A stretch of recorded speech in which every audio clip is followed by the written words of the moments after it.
I'm at the demonstration for the sexual misconduct and harassment campaign, which is run by our student union officer, Ella. And I am here at the demonstration, so coming along with me, I'm going to be speaking to lots of people, get their opinions on the campaign, so it's going to be a lot of fun.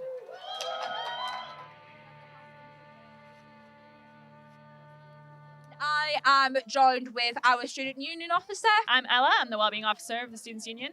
I was elected this time last year in the full-time officer elections, and I've been working since July in this role and also in this campaign. So I've kind of chosen my own pathway, but I essentially am trying to implement safety for students being better. Part of that is like working on this policy with the university and trying to actually get them to listen to students and put students at the forefront of it.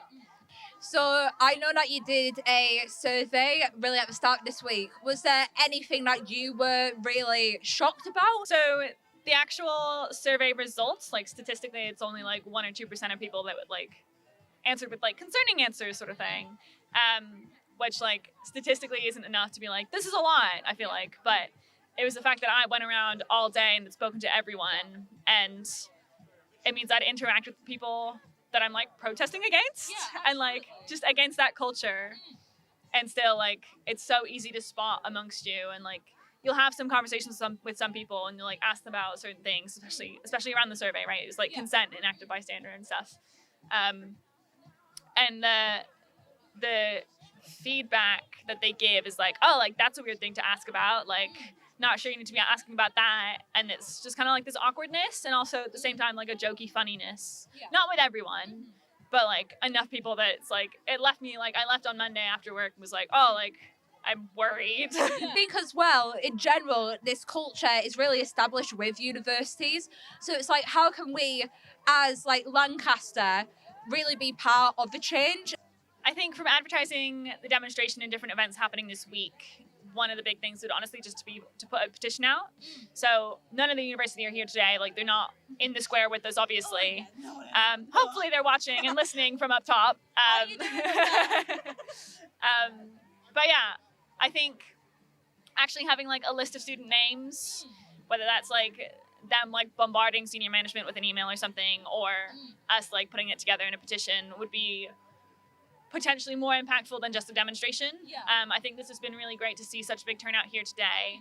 I'm like thrilled by how many people have shown up. It's dropped off a bit now, but and I think it's a good point about like the student groups and student societies and sports clubs as well, that like culture does perpetuate within those, and that's something we're aware of as a students' union, and that's something we need to work on and that we are working on. Something that I do want to touch upon, because we have said it in the speech earlier, was about student societies being formed, especially the Consent Collective. Absolutely. I mean, like, it's partly this campaign and also partly like the rest of the student groups that already exist. So like there's the Feminist Society, there's the Women's Plus in Sport, there's like the Consent Collective, so you're saying. Absolutely. Only some of which are like affiliated to the SU.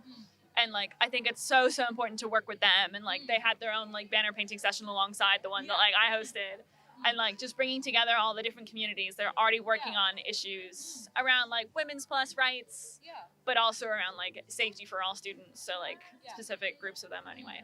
I think that's good to know that all of the like those groups that you've just mentioned are all working together.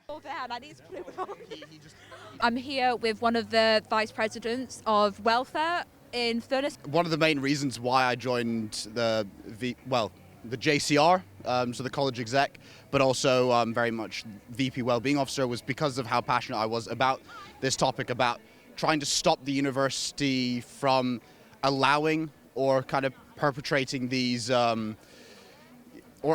allowing people to sexually assault people, whether that be on campus or even outside of it in other university facilities.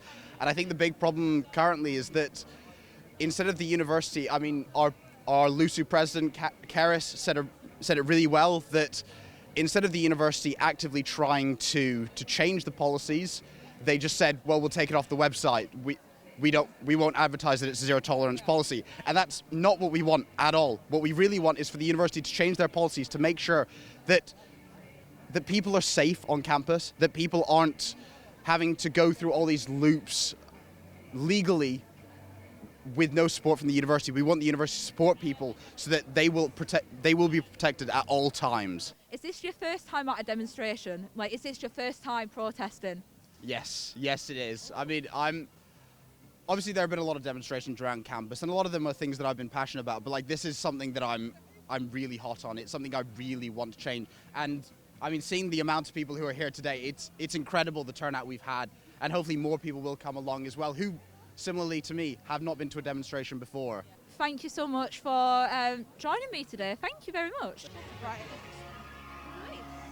Hi, I'm Keris Evans, so I'm the president of the Student Union, and so I sort of lead on like the political stuff. This specifically is one of Ella, the Wellbeing Officer's campaigns, but it's something I'm really, really passionate about. The university is failing students with its sexual misconduct policy and actively allowing people who've been convicted of a crime to continue studying on campus and to graduate, which is ridiculous, in my opinion. And so we're here to basically raise a bit of awareness about the fact that that is the situation here, because a lot of students don't know that the university doesn't have a zero tolerance policy, and it's not something that the university wants to talk about because it is shameful. So that's what we're here to do. And yeah, we just want to get as many students as possible involved, because I've spoken to so many women today even about their own stories on campus. So it's happening all around us, and the university needs to be better at supporting students. Have you realised in this position that you're in, like, has there been things that the university kind of needs to improve on? Yeah, no, absolutely. I think part of being in this role means I get access to sort of like more like behind the scenes data and stuff. But actually more than that, it's about the fact that students will talk to me about it because they feel safe doing that, and they'll sort of tell me about things that have been reported to the police or to the university and then hasn't been dealt with, and my role is largely to sort of signpost them elsewhere. I'm not professional in that way, but it's an exposure to so many people's lives, and the fact that students feel safe enough to tell me, and that students know that they're being failed by the system, but they don't know how they can be supported better if they've already tried to get that support. And you know, we would really encourage students to report when they can, and you know, as much as they feel comfortable to, because it is really important. Because when students stop reporting, the university doesn't think there's a problem, but we know that the process isn't focused on supporting the student who's making the report, and we really want to make sure that changes for the better.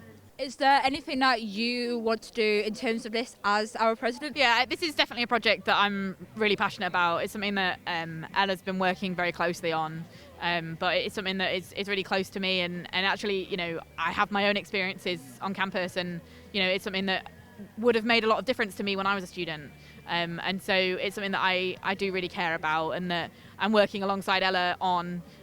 But we'll see how it develops, because you know, this is kind of like not a last ditch, but you know, we don't come and protest early. You know, we've been trying really hard to work through the proper channels, and this is like you know, basically us saying, look, we've tried your way, and now it's time to listen to students, because students can't be silenced on this issue when it's so important. Thank you so much for really just giving your insight. I told them to just take down my content. Yeah. Not anything else. I'm Millie. I am the Women's Plus Liberation Campaigns Officer. I know quite recently you did a Safe Campus Collaborative. What did you feel like you got out of that event? Okay, the Safe Campus Collaborative event, I loved it. Yeah. So kind of in the past, right, Women's Plus Officers and Women's Plus Forum, we very much try to like almost be our own individual society and work on our own individual campaigns. And that's why we've seen kind of like time and time again that kind of these campaigns against sexual misconduct kind of fail, because, you know, we're not united. So having the Safe Campus Collaborative has been like a really good opportunity to get people from different backgrounds, different perspectives, all together to work towards this like one cohesive movement. Is there something from your role that you realised that, especially from the university perspective, that needs to be changed? Kind of initially when I came into Women's Plus role, I was very kind of like eager. I was very like, oh, we've got to hit the ground running. Yeah. And then I realised, I guess, kind of spending more time in my position, how dismissive the university is about it. It's a proper letdown. So I guess kind of in my position, it's about learning, I guess, to be resilient about that. And also, again, what I'm saying, reaching out to people, because in my position, I don't know everything, I can't know everything.